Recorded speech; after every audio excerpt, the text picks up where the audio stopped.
Hey, Hartford, Connecticut, I'm talking to you. We gotta get out and vote. Vote for Stan McCauley. It's our time. We gotta rise up and take it back. Vote for Stan McCauley. Vote for Stan. You gotta vote for Stan McCauley. Vote for Stan. Vote for Stan. Oh yeah. It's more than politics than just what your social covers. And it ain't somewhere written down in bold letters. Don't just take my word for it, do your research. Think of your future, look at your bigger picture. Shooting tie, clean up, unity for the righteous. Plotting on action, hands on access. With a light source vision, door to door knocking. Guerrilla style marketing, brainstorm as a collective. Real neighborhood suggestions. Only we know what it is where we living. To make real life decisions. Move on facts, make it manifest back.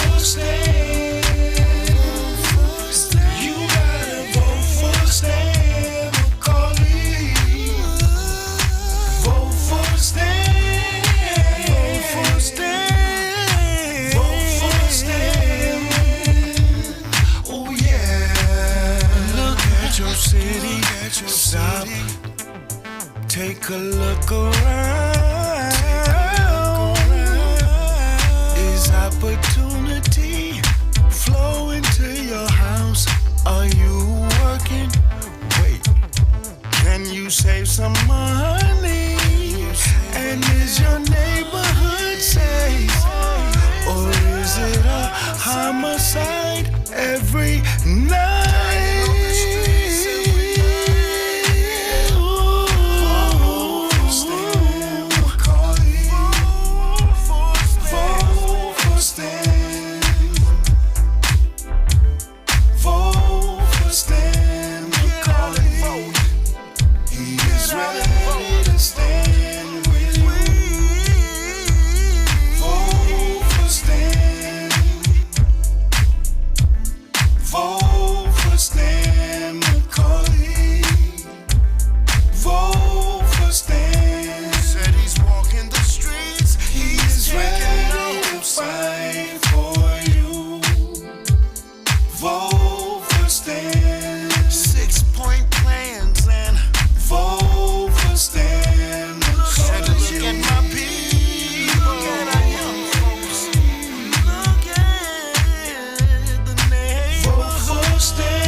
My name is Marlon E. Styler Sr. Many of you may know me as the two-time welterweight champion of the world.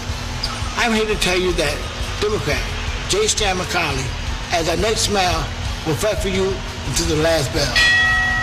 Help me throw a knockout punch. Go out and vote for Stan the man. My name is J. Stan McCauley, and I approve this message. All right. Well, now, I want to welcome you to our first open forum, town hall, if you will. We decided, why not use some of the opportunities we have to reach out and talk to people by using the power of social media and giving you opportunity to call in and ask questions, tough questions about the things you think are important, if you will. All right, so we decided we will do these on a semi-regular basis. It kind of depends on how it goes. All right, having the opportunity to do a thing does not necessarily mean a thing will work. But one thing's for certain: you got to give it a shot. You got to give it a try. So that's what we're here to do today. We're going to try a couple of different times as well. There's the morning time, And of course, there's now where they like to have lots of meetings. You know, the city likes to have meetings at this time. In fact, the Board of Education meeting is held at this time, like a 5:30 to 6:30, 7:30 or so. City council meetings are held around now. City council meetings actually might be a little bit later, 7 o'clock-ish. But the open forum portion or the public portion is generally around 6 o'clock. And one conversation I've had with people over the last couple of years is the times that the city has meetings is not an appropriate time for people to come. Because if you get out of work at 5 o'clock, 5:30, you're trying to get home from work on the highway, pick up your kids, get dinner started, and it just, it's not really like the best of times. So we'll try separate times. We'll try a little bit later, like at 8 o'clock. Not tonight, but we'll try doing one of these at 8. And then we'll try doing these at a time that I'm really familiar with, which is late night, like 10 o'clock, 11 o'clock. When people get settled in, they're flipping through their channels, they're online surfing, and see what they can find out there that might be interesting. So we'll give it a shot with a couple different times. But whatever really works, we'll do the town hall style. And that's designed to give you opportunity to call and ask really riveting questions. Now, I mean, the question doesn't have to be riveting. It could be, lighthearted.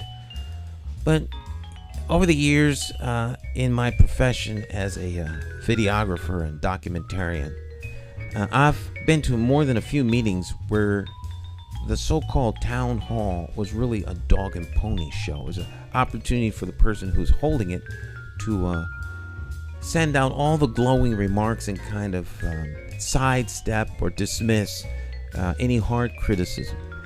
And so I don't want my town halls to be like that. When I say they're open forum and designed for you to ask the tough questions, that's exactly what they are. And if I don't know the answer to a question, I'll tell you I don't know, but I can at the very least listen, write it down, and get back to you with an answer. All right. So our first program might not be that long. The Greater Hartford Festival of Jazz is going on right now. Second day of the opening night. I don't know how you have that second day of the opening night. It was traditionally on Friday. They added Thursday to it. So yesterday was actually the opening night. But tonight, downtown Hartford, in beautiful Bushnell Park, is the Greater Hartford Festival of Jazz. And it's not raining out now, but there's a little forecast that it could be some spotty showers and some potential downpours. But, if you want to roll the dice and take your chances, you can head on down there. I intend to roll over there on my bike after the broadcast tonight. I figured, rather than wear a suit and tie, I wear my hat like I do when I'm out and about on the street. We have a mobile campaign office. I don't know if you've seen it or not, but it's a bus that we converted into an office, and the office is designed to go around the city, be seen, and also to support us when we're out on the campaign trail. And yesterday we were over on the Wyndham Street in the behind the rock section of the city, over off of Newington Avenue, and we had a really, really good time with the constituents over there answering the tough questions. So one of the best ways to get out and about is by going door to door and meeting people where they live. Unfortunately, with a city as big as Hartford, with as many voters and constituents as are in the city of Hartford, it is almost impossible to get to every house and every door. This provides us with an opportunity to reach as many people as want to take the time to reach out to us. So we're here. Like I said, we'll do this semi-regularly and give you opportunity to weigh in. There's a link on our Facebook page that you can go to and log in, and that way you'll be able to take advantage of us here. Stay tuned. We'll be right back with your comments. How do you define evil? Is evil the pedophile school administrator or taxation without representation? Is it the gatekeeping community leaders who sell out the very people they were elected to fight for? Or is evil the politician that puts out lies and takes in cash? However you may classify evil, having to choose the lesser of two evils still leaves you with evil. Nowhere does this rule apply more than during an election for mayor. Choosing a candidate who is the lesser of two evils still leaves you with evil. No wonder so many people don't vote. It's time for the constituents to flip the script and vote for a mayor you can trust. My name is Jason McCauley. I am an independent thinker and I approve this message. I'm asking you for your vote on Tuesday, September the 12th, 2023 in the Democratic Party primary election for mayor for the city of Hartford. I, like you, am an independent thinker. So let's sit down and talk about my path to victory and why my 5-point plan for Hartford will work. Stop listening to the uninformed evil interests that tell you I can't win. For more information, visit McCauleyformayor.com. Have the courage to vote your conscience. Vote for the name you trust and know. Vote McCauley for mayor.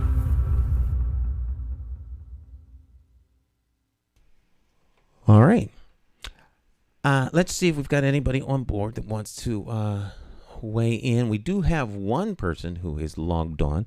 Let me give you this number. You can write this phone number down, 860-944-9797.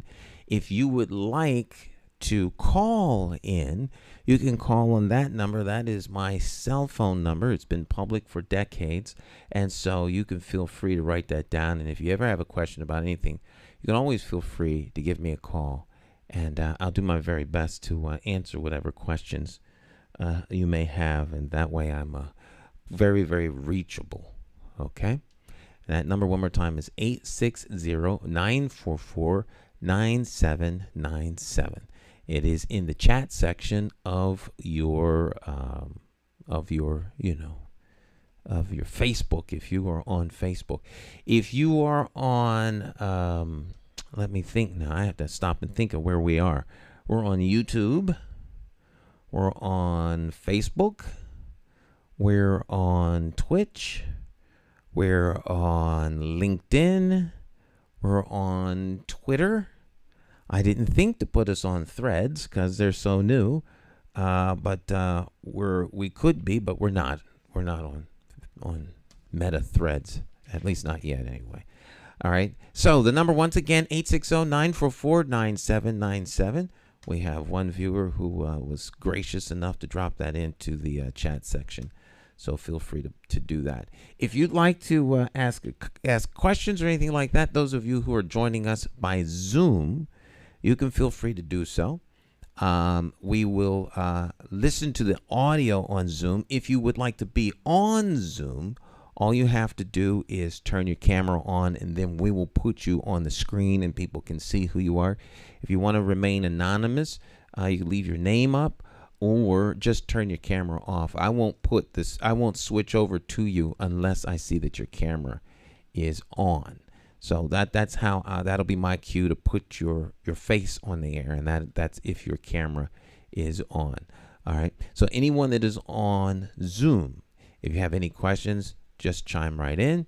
Those of you who are watching and you're not zoomed in, but you're watching us live, you can call in. Now, one of the challenges, I won't say issues, but a challenge. One of the challenges of doing social media live calls is that many of the streams are up to 60 seconds delayed. So there's some lag time between the actual hearing to call and the opportunity to call.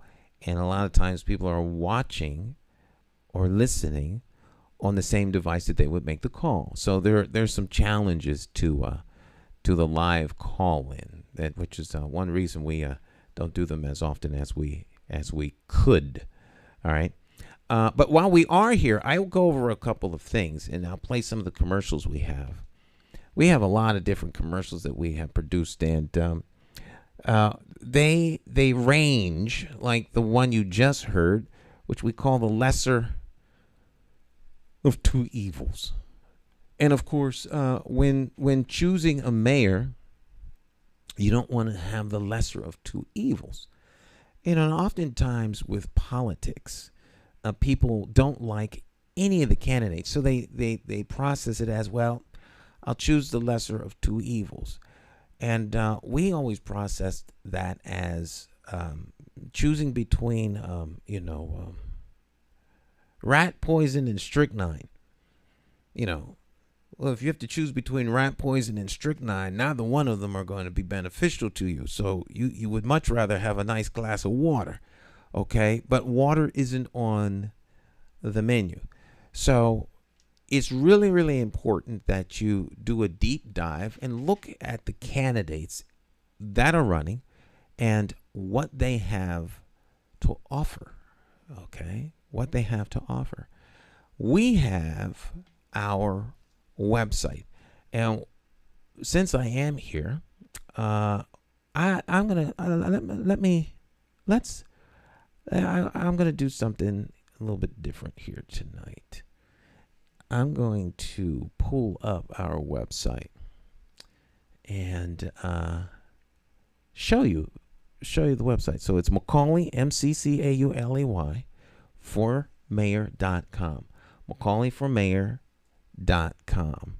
And we'll pop that up on the screen there. That's the website. All right. And it is user friendly, and you can pop the website up on your phone, and it's ready for mobile as well as what you're looking at here is a desktop.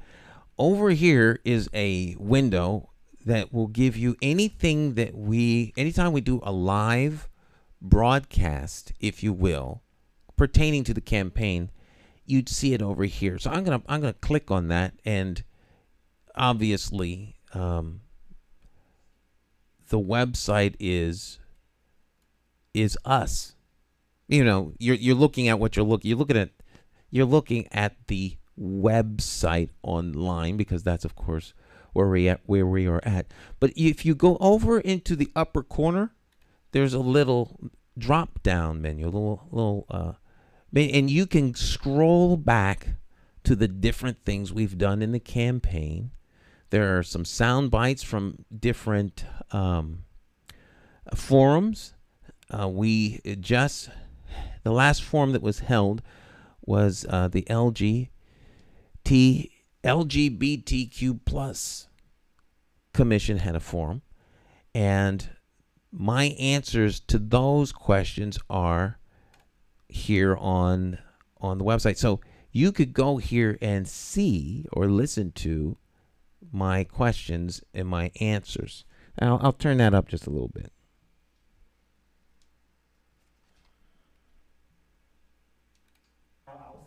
Any question? So we're going to go down our candidate list. We can start with Senator Fanfare. Go. So you could get caught up on all things as it pertains to our campaign by just visiting the website, whether it's something that we did in terms of our our attendance at forums. There's our about. Put this back up again. A little bit about the candidate, which would be me. Meet Stan. This is my testimony before the Connecticut General Assembly, as I made testimony about keeping the airport open. This was back when they were still meeting by Zoom, and my testimony to keep the airport open is here. It gives a little bit about my history, my background, this, that, and the third. And of course, you can always go to our website and you can support us by making as generous a donation as you would like. Menu back at the top, there's about, then there's what we call the path to impact. This Path to Impact insert was in the Hartford News a couple of weeks ago, and our whole plan is here in the website.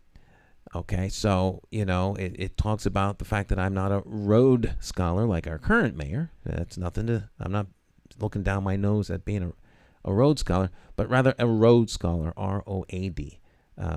And so this talks about why I think my credentials as being someone that's connected to the city give me a very unique perspective.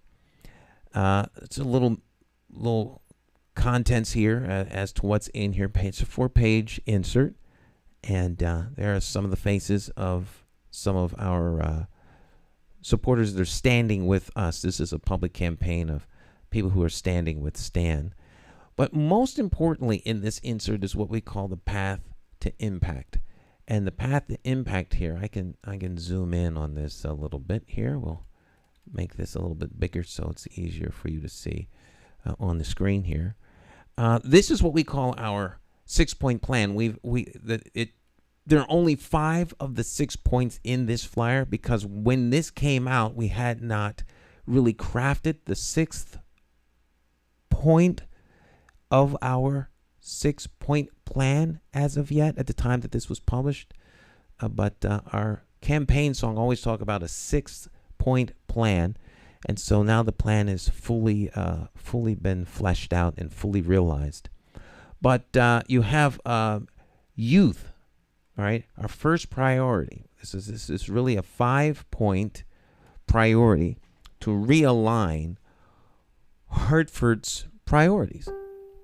All right, we want to realign those priorities to move the city forward. And it is a comprehensive, easy to integrate, easy to execute plan to move Hartford forward. I really implore you to go to our website and read this for yourself. Then call me with whatever questions you may have relative to the 6-point plan. All right. But the first priority is youth and families. It centers on youth and families. Our number one priority in the city as a whole should be our youth. They're the greatest asset. They're the greatest treasure that we have as a city, as a society. And so what this does is it brings the youth into the forefront and puts them like right front and center. I don't care whether it's a synagogue, a mosque, a church, a bodega, the bus, the schools, city government, people walking up and down the street. The number one priority for all of us ought to be our youth, to the degree that the decisions that are made in the city of Hartford should be all made with our youth in mind. So if we're going to talk about giving a tax abatement to a developer or a company to move to Hartford, part of that decision should be, well, what is the impact on our youth? That's why we call it Path to Impact. Because who are we trying to impact by the actions we're taking? Who are we trying? So if we're talking about the schools, then the impact has to be on the most important reason there's a school system, and that would be the youth. All right. I believe, now this is Stan, not necessarily the truth. There are brighter minds than mine, I'm sure, that disagree. But I think that the youth that attend school are the most important reason for the school system. I know that the school system employs people, but the people that it employs are not the most important resource there. They're important to the degree that they add value to the youth, but the youth are at the end of that path to impact. So I say that to say this. If we give every teacher in Hartford school system, let's bump them up $150 a week. We give them $150 a week raise. What is that going to do to the kids? Where's the path to impact? What is the immediate impact on the kids, on the young people, by the raise given to the teachers? Now, we know there's an immediate impact for the teacher. their family could go out, buy better food, maybe go to the movies more often, $150 a week, that's $600 a month. That's not a bad piece of change. Yes, it's going to impact them, their family, maybe go out to get a new car, maybe pay up some bills. There's going to be a definite impact here. But how long will it take before that impact hits the kids? Now, some would make the argument, well, maybe the teacher's attitude toward their job will change because they got a raise and now there'll be a better quality teacher in the classroom, and that's going to directly impact the kids. I would make the argument that though they may be worthy of the raise, if it takes a raise for them to have the zeal and the fire that called them to be a teacher, then we got a bigger problem than $150. Because what happens when the $150 loses its spark? All right, is that the only thing that motivates them? I personally don't think it is. I think teaching is a calling, and I think the biggest thing that happens with happens with teachers is that they don't get the resources, the attention, and the tools necessary to be that teacher in the classroom that dynamically impacts the kids. And so I only pulled out one little piece of the path to impact because I really want you to read it and understand it. We talk about having dream coaches. We talk about engaging the school governance councils. We talk about giving the teachers, the tools that they need, working together with the union to be able to, spark and reignite what it takes to ultimately have a positive impact on the young people that is realized in their grades going up and them being extremely productive citizens. When this is done right, then young people are less engaged and less involved in activities like crime. And people ask, well, what are you going to do about youth crime? Well, let's start by making the experience that they have at school better. All right. Also, keeping the schools open after school so that activities can be done in the schools, like parks and recreation should be in every school. So all of these things are in our path to impact. Our second path to impact is here too, and that's what we call share information openly, boldly, and intentionally. All right, communications is the second path to impact. The need for effective communication is key to driving change and progress in our community. And I see communication as a critical factor in building trust with the community and bringing everyone along in our effort for growth. This goes into a little bit of detail, talking about some of the assets that we think would be very, very helpful when it comes to, getting the message out.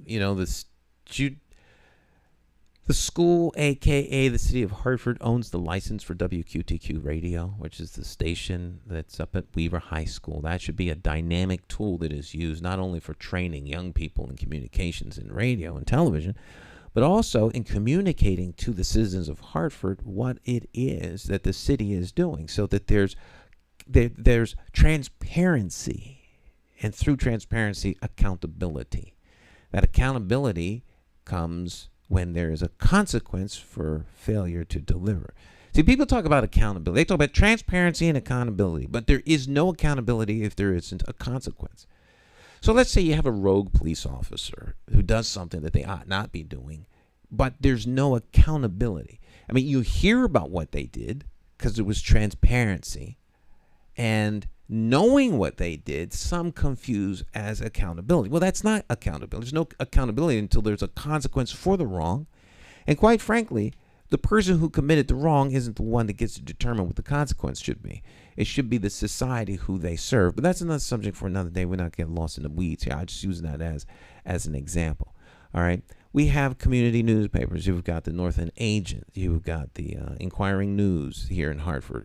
You've got the Southside Media and Hartford News. You've got WKND Radio. You've got the Spanish radio stations. You have, the Spanish TV stations really are kind of they're really an offshoot of the broader English speaking station. But nonetheless, we should be using all of those assets to communicate our message to the constituents. So in the McCauley administration will be massive communications. Our communications department will be tasked with utilizing those assets to get the message out about what our city is doing in terms of economic development, in terms of quote unquote development. You have a developer come in with a plan and a vision for the city. How does that plan and vision impact the rest of the city? Those are the kinds of things that need to be transmitted to the constituents of Hartford. Because see, if they have an understanding of what's going on, you might get a little bit more buy-in from the neighborhoods when you're talking about doing something downtown. So it's not seen as downtown moving forward at the expense of the neighborhoods, and you can get some buy-in as well. All right. So all of this is in communication. Now, of course, that's the communication between the administration and the residents, or the city and those who the government serves. I mean, we're your government, if you will. All right. Additionally, this communication piece of the second priority in the 6-point plan to realign Hartford's priorities is a golden, rule of communication between departments. It seems so simple, but it really isn't. The departments ought not be operating as individual fiefdoms, individual silos. Everyone's on the same team. Everybody should be rowing in the same direction, and there should be a flow of information between departments so that everybody is working toward one common goal. And that ultimate goal is service to the constituent, right? Service to the constituent. It's their government. We're here to serve the residents of Hartford. I think sometimes that message is lost or it gets twisted somewhere along the way.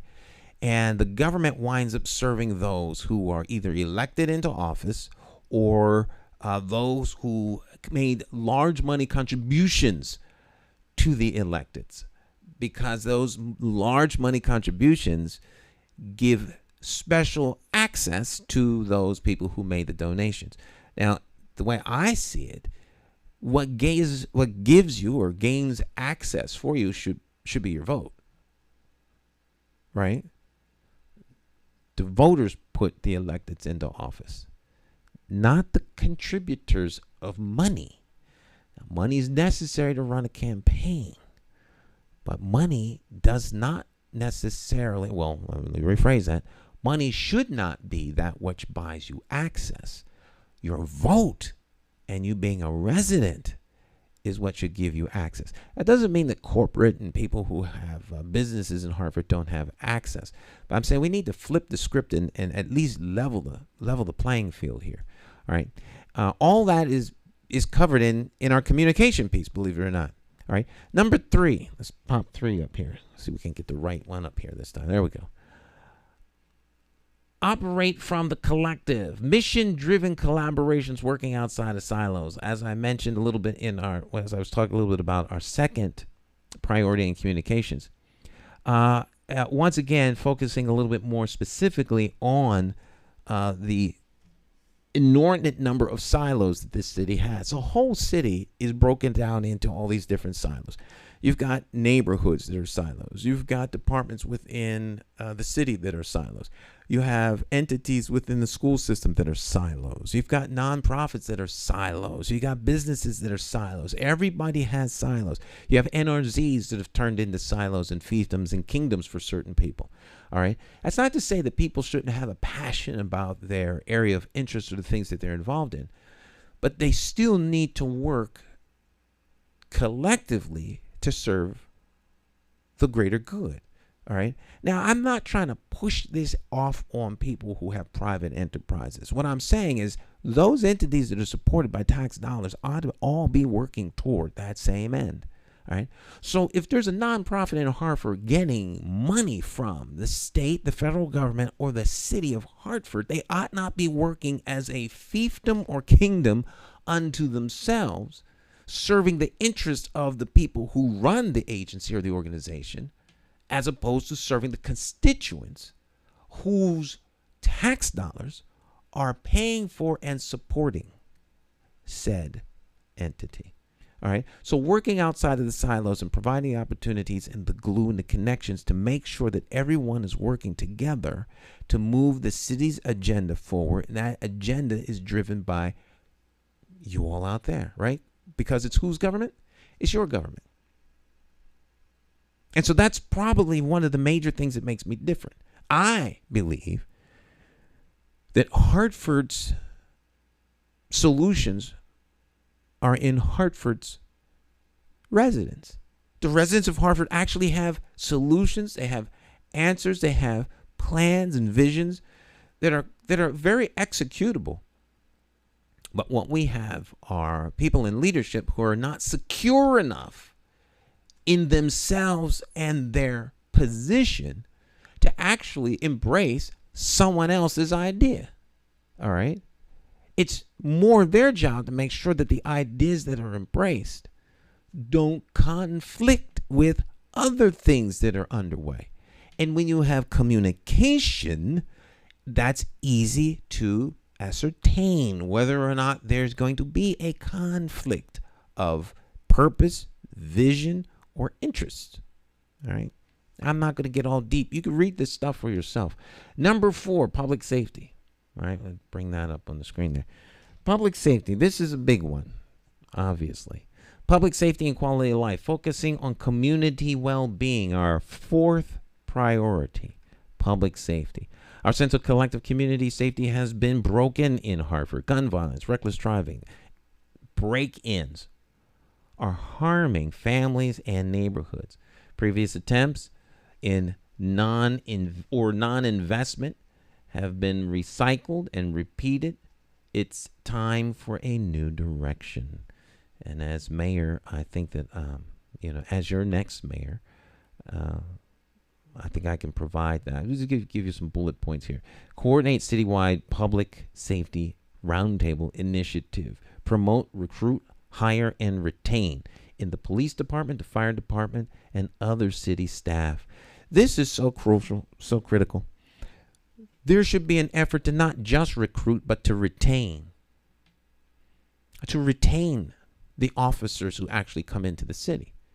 All right, the current administration, police administration, has had 2 votes and no confidence on the current police chief. Now, I'm probably the only community person in the entire city that stood in front of City Hall with a group of people calling for the police chief's resignation. All right. Not personal. What we talked about as the rationale for that resignation has been manifest multiple times since we called for the resignation. And since we called for the resignation, there's been a second vote of no confidence by the police union stating the very reasons that we originally called for the resignation to begin with. I'm just saying. The ability to make a decision and execute it for the greater good of the whole instead of the unique interest of the one is what Hartford needs in terms of executive leadership. I've not seen it thus far. I don't see it in any of the candidates that are running. So, it's up to you to decide. All right, and it shouldn't be the lesser of 2 evils. It should be the right choice, which, of course, as I sit here before you, I say is me. I say that respectfully and humbly, but of course it is a campaign. But that's for you to decide, okay? People don't leave their jobs. They leave their bosses. The number one reason people leave a job is because of their boss, all right, or the management. People went there looking for the opportunity to work. Now, being a police officer, serving the community with something that might be a potential greatest, gift that anybody could give, their life. You go into a burning building to save somebody, you putting your life on the line. You put on a badge and a firearm and you swear to protect and serve the constituents and the citizens of Hartford. You are, in essence, putting your life on the line to protect others. That shouldn't be looked down upon. The police aren't the enemy by any stretch of the imagination. You may have some rogue cops that need to be dealt with. 9 times out of 10, those rogue cops need to be dealt with from good management within the police department. But if the police don't have respect for leadership, if, as I hear, internal affairs is weaponized, if you have outside interests running a paramilitary operation in terms of civilian intervention and micromanagement, then you can't help but have a police department that is in the condition that ours is in. So, people are not going to talk about this, all right? But as a constituent right now, right, I'm applying for the job. I don't have the job. So my position right now is that of a constituent, just like you. And that's the attitude you have to have as a constituent, all right? It's your government. Is it working for you? Can you make that assessment? Or is getting that information like pulling teeth? When you are technically you're the real board of directors. It's your government. It's bigger than board of directors. You're a constituent. All right. Every elected official is there, technically, to be in service to you, the constituent, the voter. All right. So you're not going to hear lots of people talk about the things I'm talking about to you, because too many people in elected leadership aren't there doing their job. They're there trying to be nice and friendly with everybody. There's nothing wrong with being friendly, but the job is still the job, and to whom much is given, much is required. So we should be recruiting police officers with every intention of giving them the tools, the education, and everything that they need to want to stay, and then have an expectation that they could actually move up, and that they don't have to be friends of some inner circle to be seen and recognized.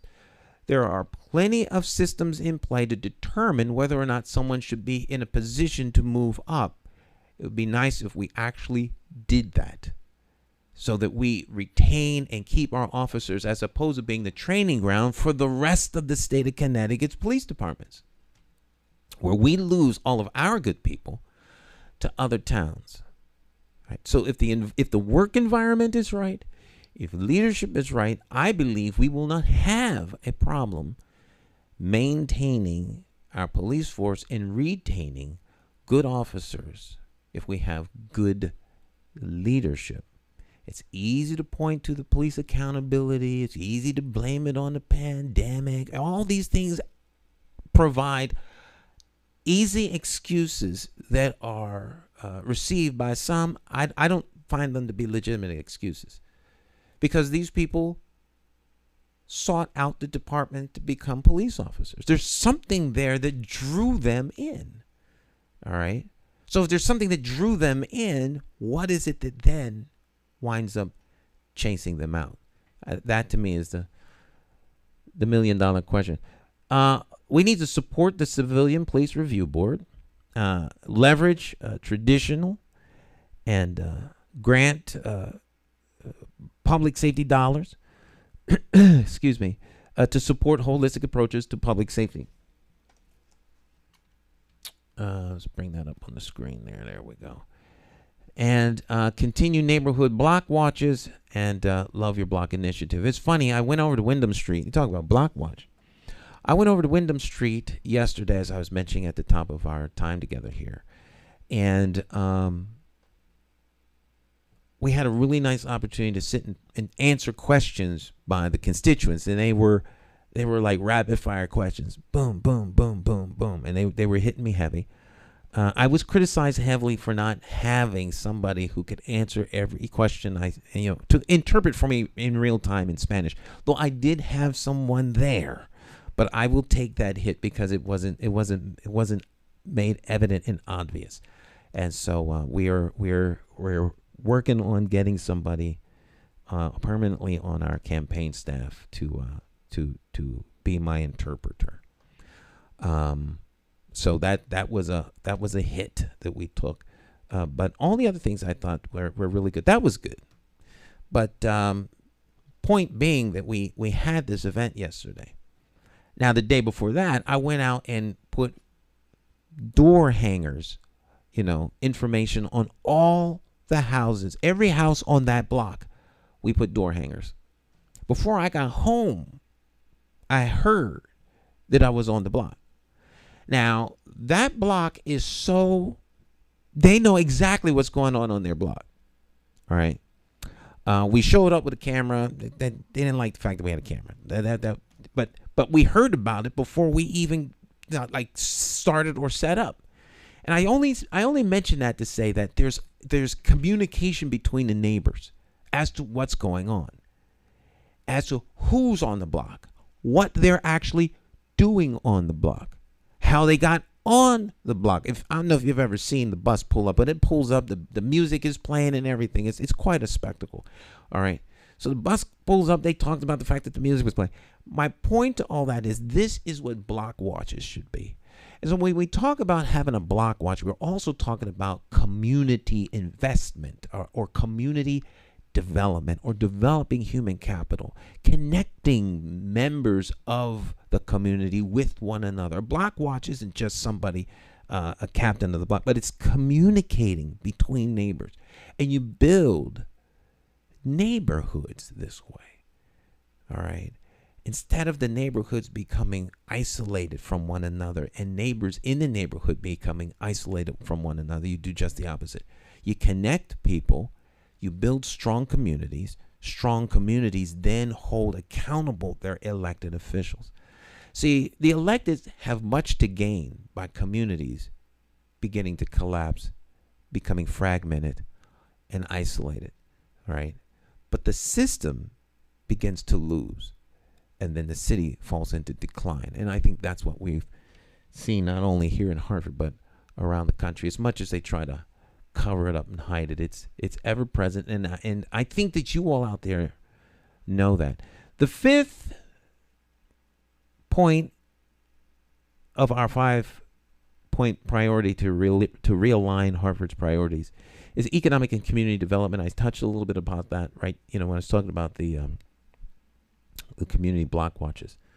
The 5-point plan, or the 5th point of our 6-point plan, is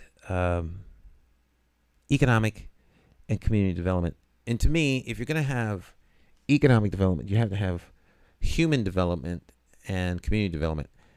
A lot of people see economic development as only bringing people or companies or assets to the city to build our grand list, something that is desperately needed.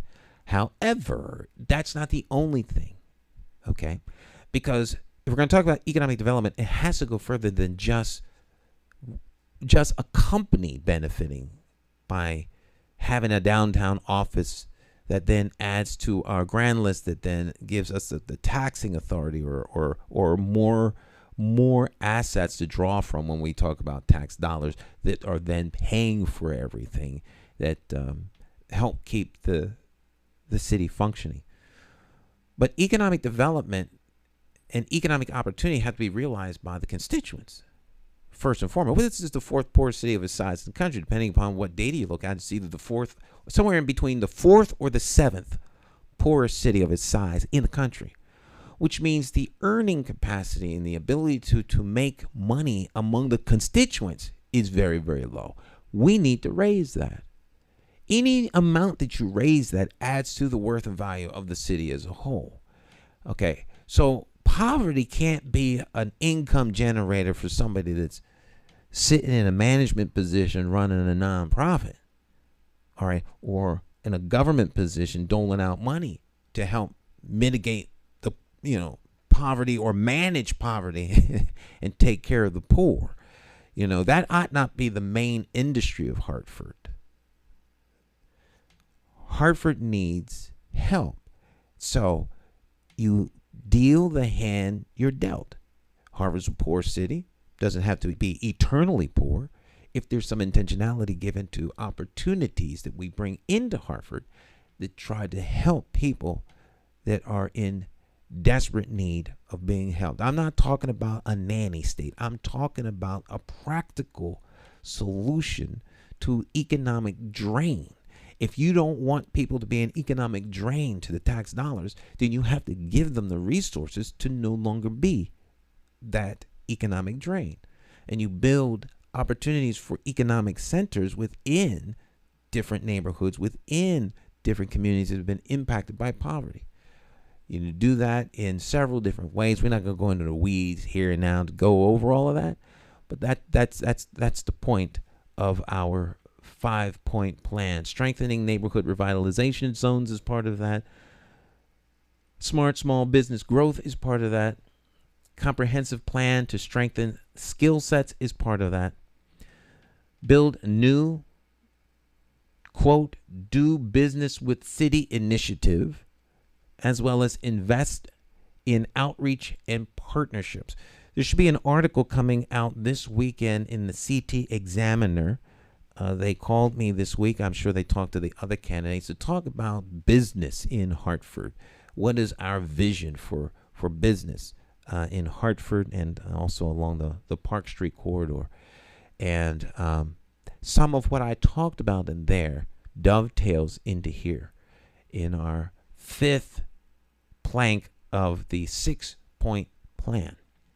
All right, so read over that and you will find that there's a lot of great information. If you have any questions as it pertains to this, I would love to talk to you one-on-one. We can do that over coffee if you'd like. And of course, you can always call in when we have our forums. There's a little career summary that's there, and a letter of support from former Speaker of the House James Amon, and why he believes that I am a great candidate for the city of Hartford. This is a fabulous endorsement. Some endorsements that candidates get make it to the newspaper and others don't. That doesn't mean that others aren't getting them. It just means you're not hearing about them in the major press. That's all. Okay. So Stand with Stan. This is one of our little palm card handouts. We also have it in Spanish. Here's our mobile production van. We will come to your block, your neighborhood, your community, and we will we'll sit down with some chairs and we'll answer whatever questions you may have. Of course, you can get involved by calling our campaign office phone number, which is 860-813-3537. You can visit our website, McCauleyformayor.com. You can email us at info@McCauleyformayor.com. All right. Then if you scroll down to the bottom of the page, there's our official campaign song, which we opened up the program with, and we'll exit the program with the same song. And also our different commercials, The Lesser of Two Evils, Back Room, Independent Thinkers. And once again, you can always make as generous a donation as you want or can to help support our campaign financially. You can give as little as $1, or you can give as much as other. All right. I think it caps off at $1,000 unless you're a law firm and you can just dole out that money between all the employees and have them make the donation to you see people, whole family donate. That's what that generally means. You know how that is. Of course, that never happens. And if you're really lucky, you have friends of yours that are, how shall we say, maybe lobbyists or something like that. Stick and stay. We'll be right back.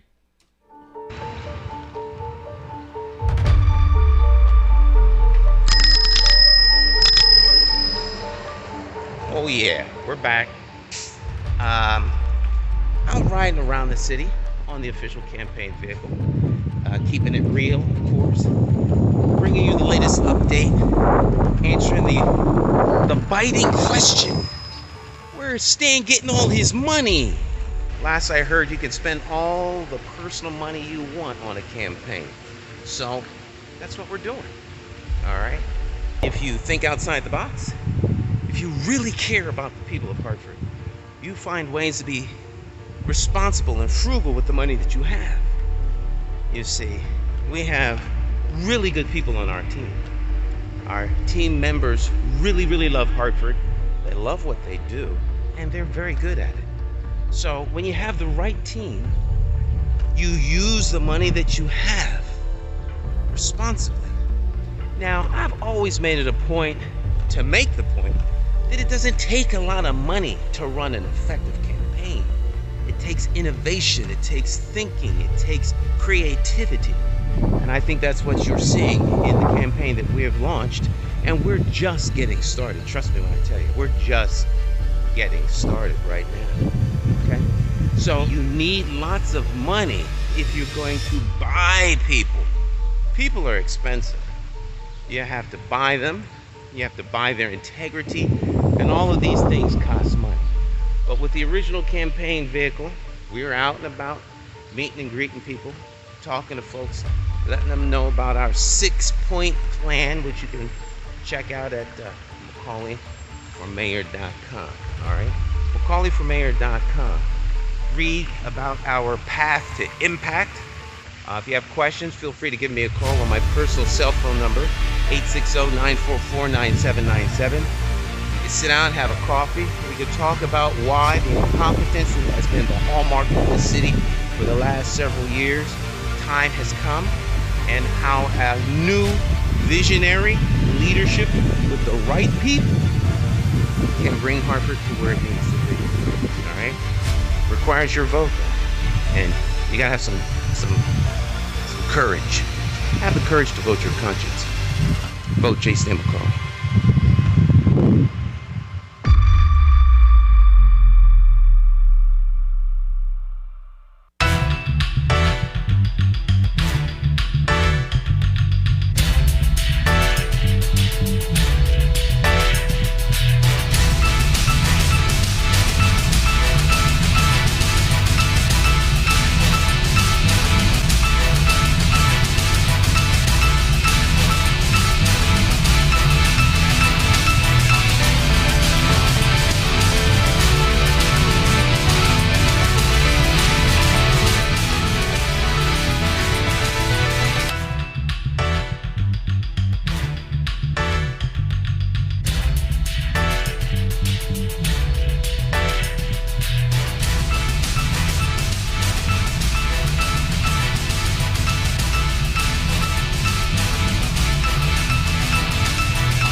Every bad political decision is made by a politician elected to office. So if you think your vote doesn't matter, just remember this. There are people sitting with politicians in a back room making deals about your future, making policies about your children, making decisions about your neighborhood. To them, you are just a vote. You are not their cause. You are just a vote. Elections have consequences, and if you don't vote, you are actually voting to keep these people in power to work against you. Now more than ever, you need to make your vote count. It's time to clear the air and vote for a mayor that is unbought, unbossed, trusted, and accountable to you, the constituent. My name is J. Stan McCauley, and I am an independent thinker, and I approve this message. I'm asking you for your vote on Tuesday, September the 12th, 2023, in the Democratic Party primary election for mayor of the city of Hartford. For more information, visit McCauleyformayor.com. Have the courage to vote your conscience and vote for the name you trust and know. Vote J. Stan McCauley for mayor.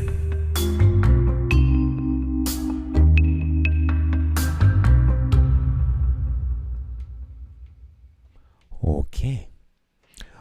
All right. Well, I think our time together has come to an end. About an hour or so that we are here. I want to remind you, we will do this again. We'll pick a different time. I don't think 6 o'clock is a good time for a live broadcast. People are still trying to get home from work and things along that line. And being in broadcasting of this kind and this medium for at least 40 years, You'd think I'd know that, and I actually do. I don't know what we were thinking when we thought 6 o'clock, especially on the night when the Greater Hartford Festival of Jazz is happening. But our best time we know is between 10 and midnight. That's why we've been using that time slot for such a long time. So maybe our next one will be late night, give people more of an opportunity to join us live. Now, I have no doubt that people will watch this, but the whole purpose of the open forum is really to give you all an opportunity to chime in and, hit me with the hard questions that you may have. Now, there's always the other way of looking at the hard question. If people don't have any questions, it is because all their questions have already been answered. But that would be, I don't want to be quite that arrogant. It's not difficult for me to be arrogant, but I won't be quite that arrogant because that would be foolish on my part.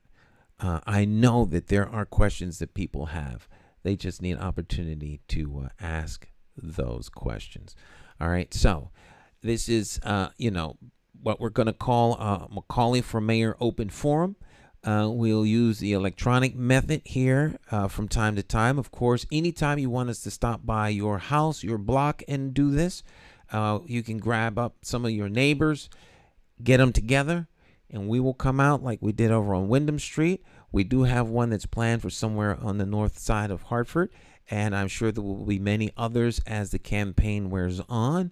The convention for the Democratic Town Committee is coming up on the 24th, and so we will end tonight's segment with the artificial intelligence reading what I sent in terms of a letter to the town committee.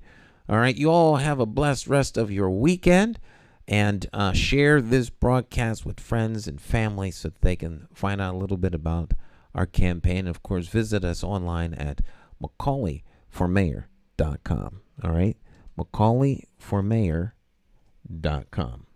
See you real soon. Stan McCauley says before he would ask for your vote for mayor, he wants you to know who he is, what he stands for, and how he plans to lead Hartford forward. Dear Hartford Democratic Town Committee, I enthusiastically seek your endorsement for mayor of the city of Hartford. I believe I have the requisite experience and skill set needed to advance us toward a better Hartford. Hartford is at the crossroads. It is teetering on a precipice of falling into complete neighborhood and social decline. We see the symptoms: lack of civility, littering, reckless driving, gun violence, low voter turnout, citizen apathy, to name a few. Just going back to business as usual wouldn't be enough to prevent more of the same. We need to create breakthrough community momentum for all our kids. We need to find ways to deal constructively with the issues that affect us all. We need strong communities and strong people. This means investing in strategies that build community stability and resilience. The change we seek is best undertaken by residents hand in hand as opposed to waiting for some outside force to change their circumstances. Sustaining progress requires residents to be committed to the vision for the city and feel a personal connection to making it work.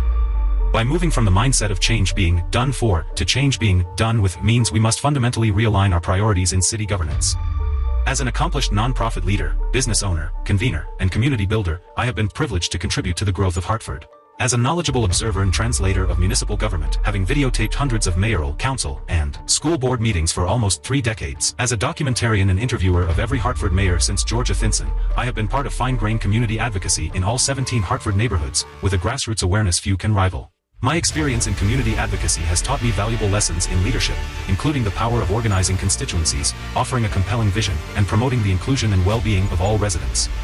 Hartford will thrive with a mayor with diverse skills, a depth of knowledge of city issues and relationships with the people, so together, we can collaborate, innovate, take on challenges, and create opportunities as one Hartford. I believe I have that unique combination of talents and experiences that make for an excellent 68th mayor of the city of Hartford. I thank you for taking the time to consider me as a mayoral candidate and looking forward to our conversation.